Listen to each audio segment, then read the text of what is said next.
Assalamualaikum warahmatullahi wabarakatuh. Alhamdulillahi rabbil alamin. Ashhadu an la ilaha illallah wahdahu la syarika lah. Wa ashhadu anna Muhammadan abduhu wa rasuluh. Allahumma salli ala Muhammad wa ala ali Muhammad, amma ba'd. Anak-anakku yang dimuliakan oleh Allah, kita ucapkan syukur alhamdulillah sampai detik ini kita diberi sehat walafiat oleh Allah Subhanahu wa ta'ala, sehingga kita sekalian dapat melaksanakan kewajiban-kewajiban di dalam bulan Ramadan, dengan harapan mudah-mudahan ibadah kita sekalian diterima oleh Allah Subhanahu wa ta'ala. Salawat serta salam kita sampaikan kepada junjungan kita Nabi Muhammad sallallahu alaihi wasallam. Allahumma salli ala Muhammad. Anak-anakku sekalian pecinta Al-Quran, dalam kesempatan yang singkat ini, dalam majelis yang mulia ini, adapun tema yang Ustadz belum sampaikan adalah nuzulul Quran, yang mempunyai makna turunnya Al-Quran. Anak-anakku sekalian, saudara-saudara sekalian, pencinta-pencinta Al-Quran, kitab-kitab Allah yang diturunkan kepada Nabi-Nabi dan Rasulullah Muhammad SAW itu ada beberapa ratus. Dari beberapa ratus ini dikumpulkan, dirangkum dalam suatu kitab yang namanya kitab Taurat. Dirangkum di dalam kitab yang namanya kitab Injil, dirangkum di dalam kitab yang namanya kitab Zabur. Dari tiga kitab-kitab Allah yang berikan kepada Nabi Musa, Daud, dan Nabi Isa alaihissalam, dirangkum lagi oleh Allah, yaitu dirangkum di dalam yang namanya kitab Al-Quran. Anak-anakku sekalian, sahabat-sahabat, pencinta-pencinta Al-Quran, mukjizat mulai Nabi Adam alaihissalam sampai Nabi Isa alaihissalam, semua dikumpulkan. Mukjizat itu tidak sebanding hebat, tidak sebanding hebatnya dengan yang namanya mukjizat Al-Quran. Mukjizat Al-Quran ini mukjizat yang paling terbesar yang diberikan oleh Allah kepada baginda Rasulullah Muhammad SAW.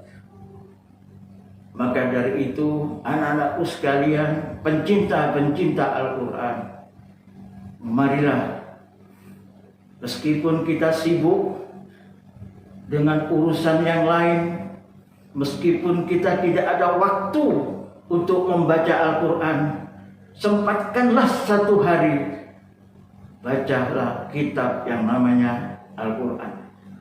Anak-anakku sekalian, pencinta-pencinta Al-Quran, adapun tadabbur Al-Quran itu bagaimana?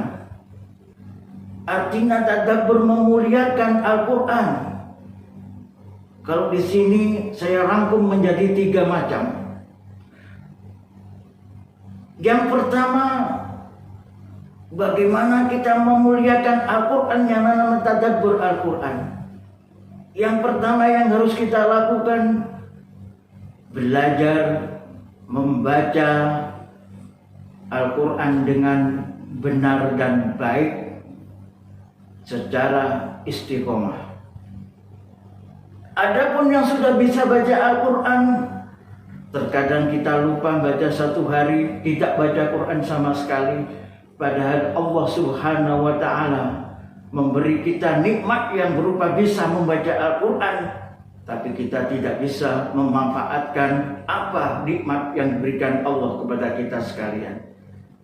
Anak-anakku sekalian, pecinta-pecinta Al-Quran, sampai detik ini Indonesia adalah mayoritas Islam, tapi pada kenyataannya hampir 65% penduduk Indonesia yang Muslim belum bisa baca Al-Quran dengan baik.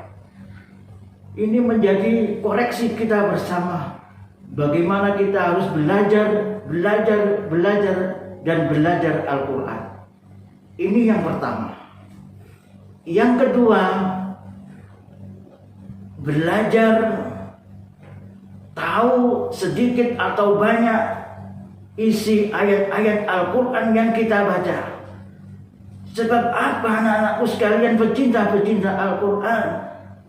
Banyak di penjara-penjara saudara-saudara kita Muslim yang baik baca Qur'annya, tapi mereka malah ditangkap oleh polisi karena kriminalitas. Na'udzubillah min dzalik. Karena apa? Salah satunya tidak tahu isi apa yang ia baca. Anak-anakku sekalian pencinta-pencinta Al-Quran, ini yang kedua. Mari kita sedikit banyak belajar makna apa yang kita baca, sehingga apa yang kita baca punya makna arti dalam kehidupan kita. Semisal terkadang kita bertentangan dengan apa yang kita baca. Suatu contoh dalam Al-Quran berbunyi, wa idza quri'al Qur'an fastami'u lahu wa ansitu la'allakum turhamun. Dan apabila dibacakan ayat-ayat Al-Quran, maka dengarkan dan diam. Kemudian Allah akan menjamin orang yang mendengarkan khusyuk dengan Al-Quran, Allah akan turunkan rahmat kepada orang yang mendengarkan baca Al-Quran. Anak-anakku sekalian pencinta-pencinta Al-Quran. Kemudian yang ketiga, bagaimana kita mentadaburi Al-Quran? Yaitu dengan mengimplementasikan, mempraktekkan apa yang kita baca, apa yang kita tahu dari arti-arti Al-Quran, maka kita amalkan di dalam kehidupan kita sehari-hari. Anak-anakku sekalian pencinta Al-Quran, oleh karena itu Al-Quran adalah sumber pedoman hidup bagi kita sekalian. Sebagai segala sumber hidup kita sekalian, sebagai hudan lil alamin, sebagai hudan lil muttaqin, sebagai hudan lin nas, dan lain-lain sebagainya. Maka dari itu berpeganglah kepada Al-Quran. Semakin kita jauh dari Al-Quran, semakin kita tidak mempunyai solusi hidup kalau kita punya masalah. Pegang Al-Quran, istiqomah baca. Maka dari itu anakku sekalian pencinta Al-Quran, mudah-mudahan kita sekalian dijadikan oleh Allah menjadi ahli-ahli Quran, ahli-ahli Quran yang akan didatangi oleh ayat-ayat Al-Quran itu sendiri di hari kiamat. Seperti hadis Rasulullah Muhammad SAW, Iqra'ul Quran, innahu ya'ti yawmal qiyamah syafi'an li ashabi. Bacalah Al-Quran, maka sesungguhnya Al-Quran itu akan mendatangi kamu dan memberi syafaat kepada siapa yang membacanya. Anakku sekalian pencinta-pencinta Al-Quran, mudah-mudahan apa yang Ustadz Ulum sampaikan ini ada guna dan manfaatnya. Mudah-mudahan kita diperpanjangkan umur oleh Allah sampai akhir Ramadan, sehingga kita dapat melaksanakan ibadah dengan khusyuk, dengan harapan semoga ibadah kita di bulan Ramadan diterima oleh Allah Subhanahu wa taala. Ini Ustadz yang kami sampaikan, kurang lebihnya mohon maaf. Ihdinas siratal mustaqim. Wassalamualaikum warahmatullahi wabarakatuh.